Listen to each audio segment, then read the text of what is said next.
High program. Clinton School Superintendent Gary DeLacy with us this morning. And mentioned a cold start to the day. Gary, quick, we did talk about this, but these are always the tough decisions. Every superintendent I've ever talked to talks about weather situations being tough. No late starts around the area. What goes into quickly late starts, canceling school, since we're looking at wind chills 15 below zero, around zero on the thermometer? How do you gauge all that out in a morning like this? We do coordinate with other superintendents, and I know the Quad City schools, their line is a wind chill warning, and so it was an advisory this morning. So they're not going to do anything until it hits the warning level. I would say the Clinton County and Jackson County superintendents, we kind of look at that wind chill. If it starts getting around that minus 25 or colder, that's when we would start to look at it.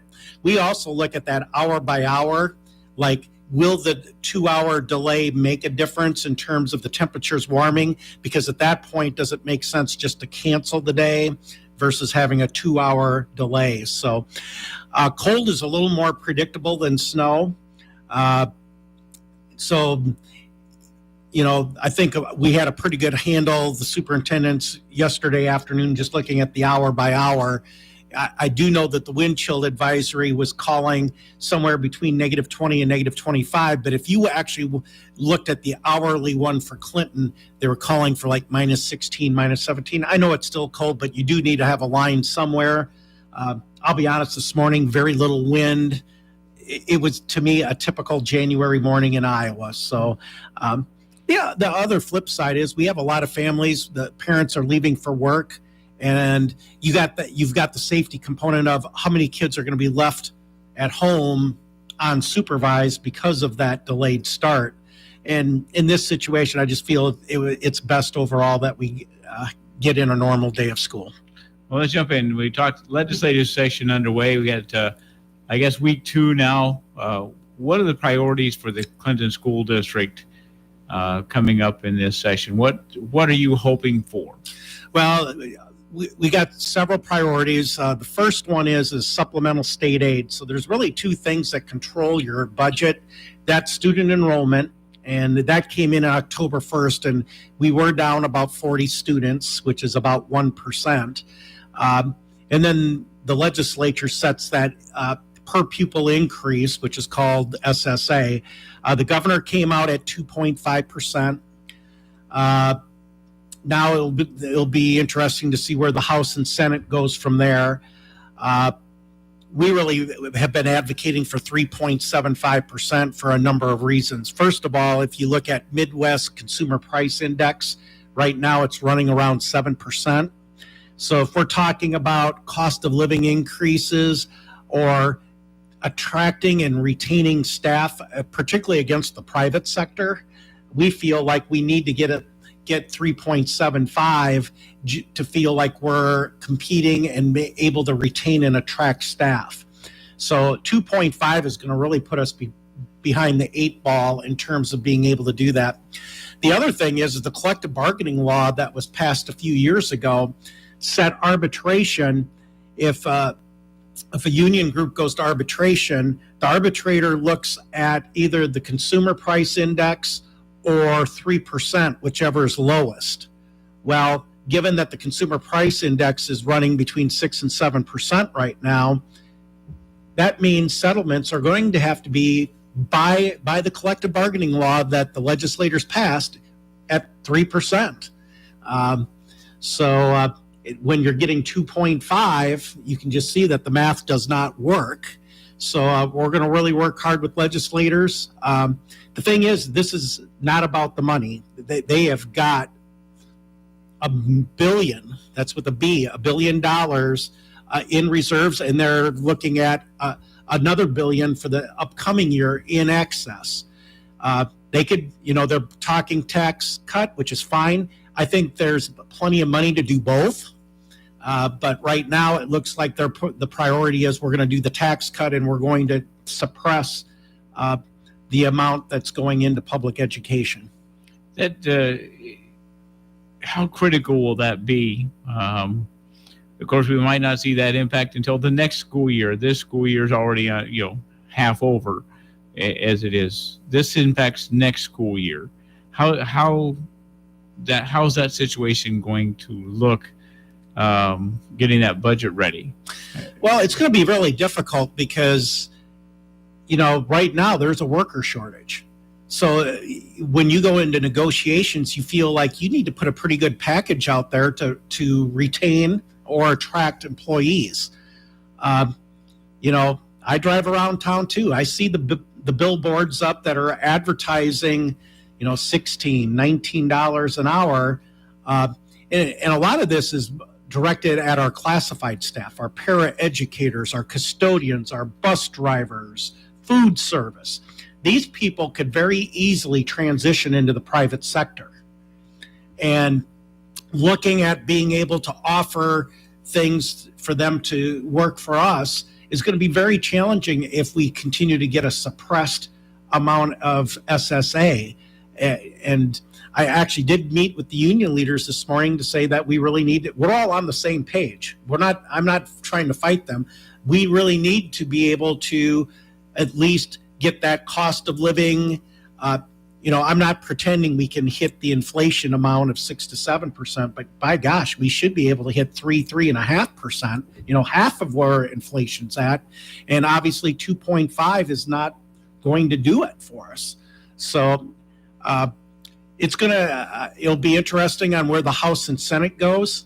If you look at how it's trended the last couple of years, they actually end up lower than what the governor ask is. So that is a real major worry that we may not even get the 2.5, which is going to be problematic. But if you end up lower than 2.5, then it's even more problematic. And do you have to get to a point where you actually have to look at your staffing and say, do we have to cut staff in order to fund the settlement increase, which is what you don't want to do. And like I said, it's just a little discouraging because the money is there. They cannot deny that the money's not there. It's about the priority. Is it a priority to at least fund public education, somewhat closer to where the consumer price index is right now?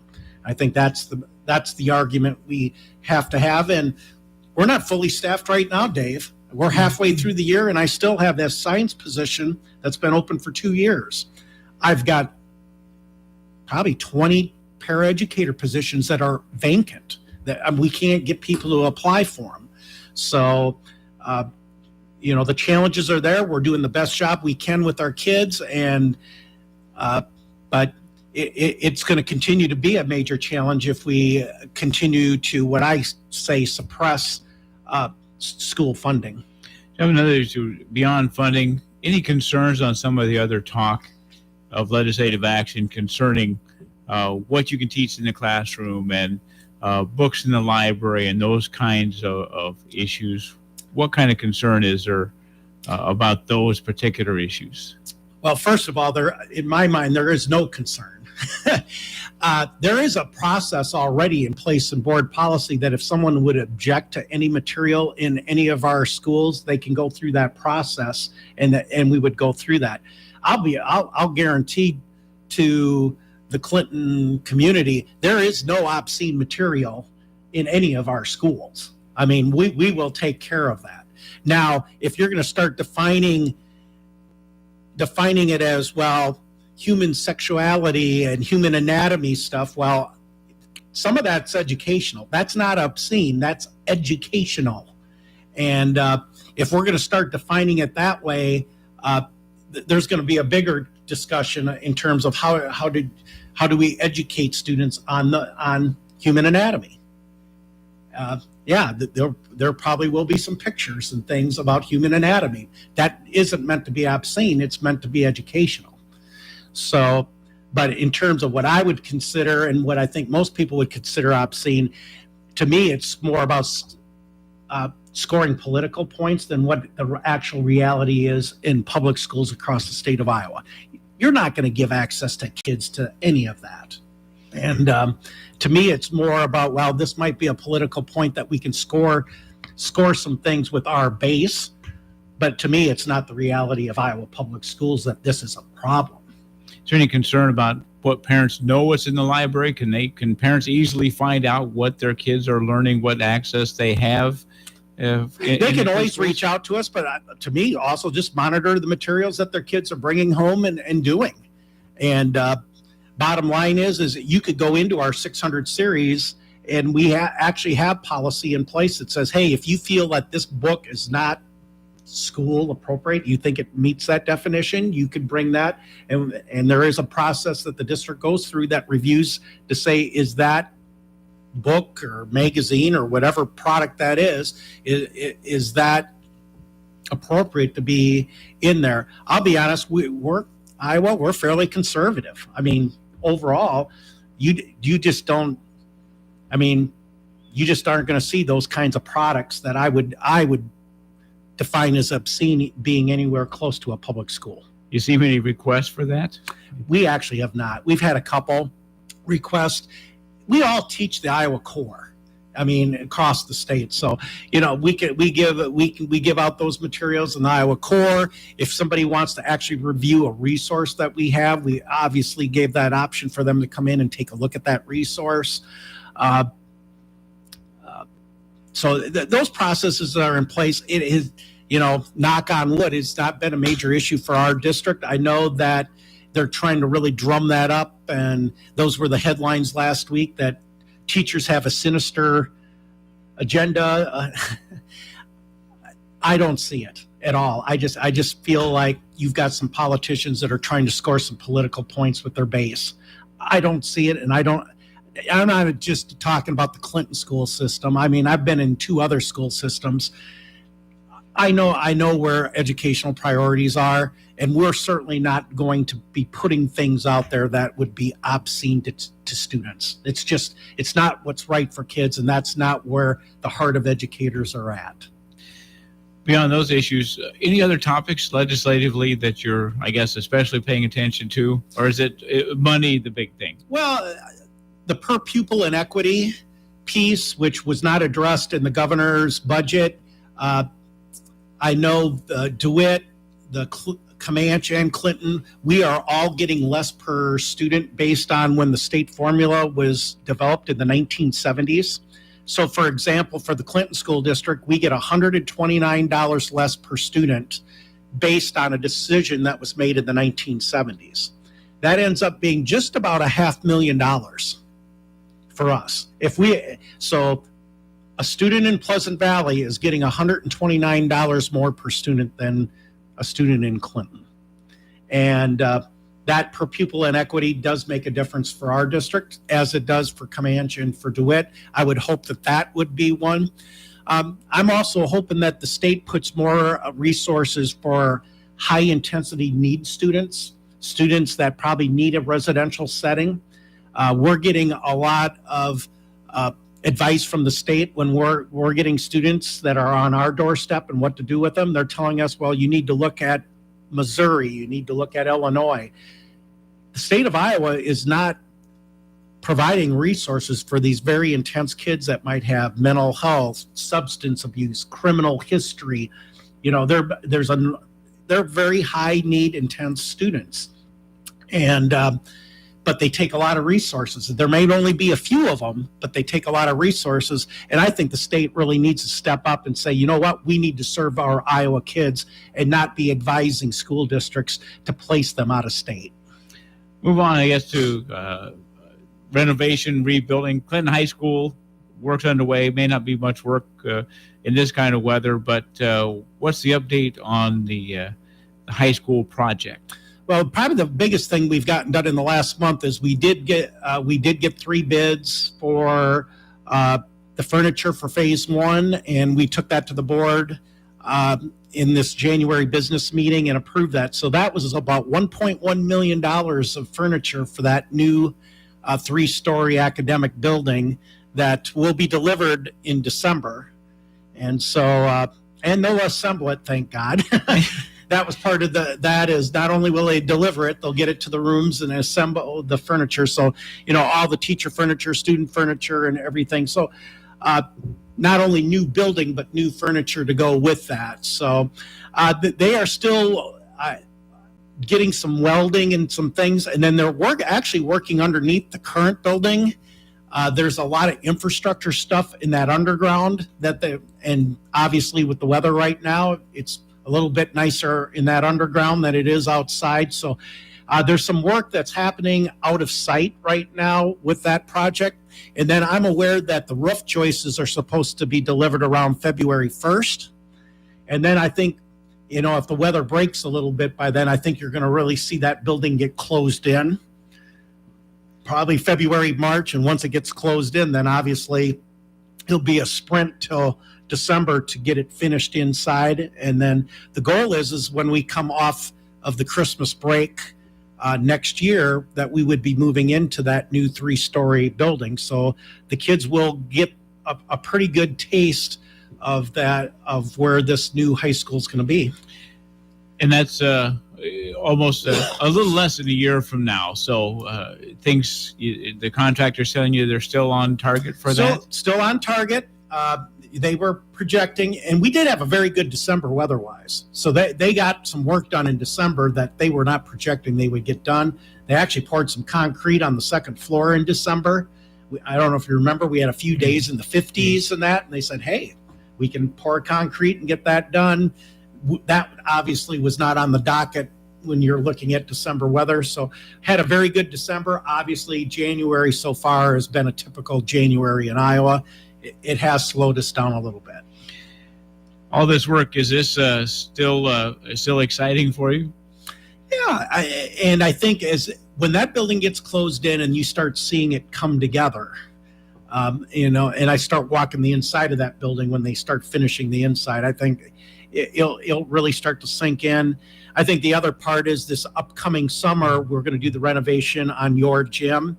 So I think when we get to next fall and people see the renovation on your gym, and your gym, obviously, most people, that's probably the place they'll be inside the school the most. When they see the renovation of the gym, I think it'll sink in as well to say, hey, it's coming.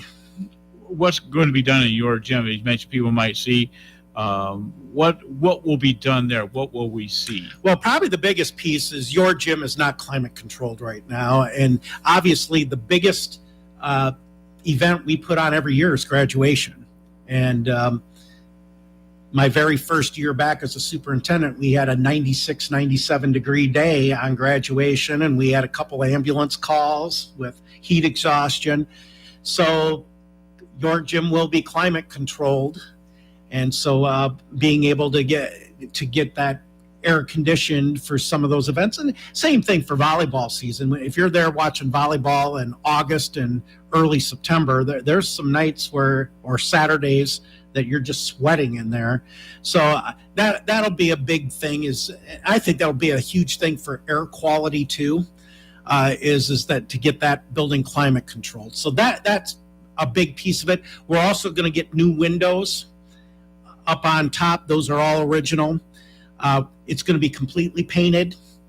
The mezzanine bleachers are original, so there will be brand new mezzanine bleachers that will be handicap accessible with handrails, all the things that we don't have right now. Some of the things with the actual supports for the basketball hoops are all original 1956, so those will be put in. Next year is going to be the first year of a shot clocks for basketball. So we will have new shot clocks as part of this renovation put in. So those will be installed. We've added the far north end where there used to be bleachers on the end.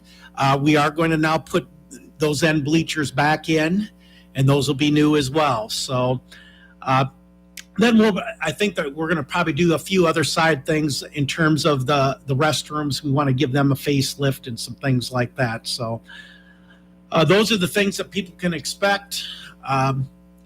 Hopefully we'll keep the integrity of your gym, but really give it a nice facelift. This part of that overall project, was this separated out? How was this particular project funded? Well, the HVAC and the windows piece actually qualify for these federal stimulus funds for ESSER. So as part of that 8.8 million that we were over, we pulled that out of the project and rebid it through ESSER, and we could use our ESSER funds. Now, it just so happens the same contractor ended up being the low bid, which I think for us, first of all, they're on site already, so they had a built-in advantage in their bid to say, hey, we don't have to mobilize, we're right here. I think for the school district, it obviously helps that we weren't doing part of your gym with one contractor and the other part with a different contractor. Now it's the same contractor. So we did pull that out. We are going to use our ESSER funds for that new HVAC and the windows. All those other parts, the mezzanine bleachers, the painting, all that is actually part of the project. Before we get done, the board had a special meeting a while back to adopt the policy on COVID or test or vaccinations or testing. Literally days later, that was suspended by the Supreme Court decision. What now, as of today, is the Clinton School District plan policy? How are you handling that situation? And what's the COVID situation in the district? We're on a pause right now, and based on our legal counsel, based on really two things. First, before the Supreme Court decision, the state OSHA came out saying that they were not going to enforce the federal OSHA policy. So that came out a couple days before, and then the Supreme Court came out and said that they put an injunction against the OSHA regulation. So right now we're just on a total pause. It's still it's not over. It's gonna play out through the courts, obviously. And right now we're just on a pause. We're not doing anything in terms of collecting vaccinations or doing anything to implement it. So we're just gonna wait and see how all the court cases play out, and we will follow the federal law wherever it may lead us. What about the situation in the district? Are you seeing a lot of cases, things leveled off? What's the situation as far as your employees, staff, and students? We're seeing pockets where it's kind of like the country right now. We're seeing pockets in some of our buildings where it's really bubbled up. We've been able to manage right now. I will give our employees a lot of credit. We have a lot of people that have been team players and stepping up, and I'll fill in for this teacher for this period. Or I might be a tag teacher and I'm going into the classroom for a day because we don't have any subs. Or it could be that bus driver that says, I'll run a second route because we're short of bus drivers. So people have really been stepping up in terms of us being able to keep school open. It has been a challenge, though. We're not close to 100%, and we have been, I'll be honest, on a day-by-day basis, we have been running severely short on staff. Not all on COVID, but some COVID, and then just other things that happen that we're just short. And I think the one thing that COVID has really affected is our sub list. You know, a lot of our subs were retired teachers, and a lot of them have just opted out and said, you know what, I love substitute teaching, but given this environment of COVID, I'm not subbing. And so our sub list, and not just in Clinton, you can talk to any superintendent around, the sub list is so short right now that if you have a significant number of teachers out, the only way you cover is by doubling up, pulling a teacher that might be like in an elective, like entitled position, tag position, and say, and unfortunately you're robbing Peter to pay Paul. You're not providing title services or tag services that day, but we need a teacher in front of these 20 kids. And so you get down to, okay, what's the priority to keep school open? And a lot of that is happening, Dave, right now. So we've been making it through, but it's taken a lot of flexibility, and we are giving up some things to stay open. Greg, what about the student situation? What can you do and not do if you have a student who, before you quarantined a lot of people, what by, I guess, the policies, practices now with students with COVID and exposure in the classroom or in the building? What can you do, or what? Well, if they're testing positive for COVID, we're still following that they are out 10 days on that. And we are, the bottom line is I know there's some CDC guidance says on days 6 through 10, they could be masked. One of our problems is how do you handle breakfast and lunch? Because obviously they're pulling their mask down, and you'd say, well, isolate them. Well, I'll tell you right now, we could have up to 15 to 20 to 25 students that would be positive coming to school on days 6 through 10, and they're all supposed to be isolated. I don't have enough parts of the building to isolate those kids from each other, much less from the general population. So just by the logistics, we've been saying that students that are testing positive, there is no more contact tracing. So if a student isn't showing symptoms and those kinds of things, they're allowed to come in unless they're in a household with an outbreak. And Clinton County Public Health defines that as having 2 or more positives in a household. Then we do quarantine that group if there's 2 or more positives in a single household. Okay, Gary, thanks for coming in today. Gary DeLacy, Clinton School Superintendent. Any other quick words? No, thank you. I appreciate it. Thanks, Gary.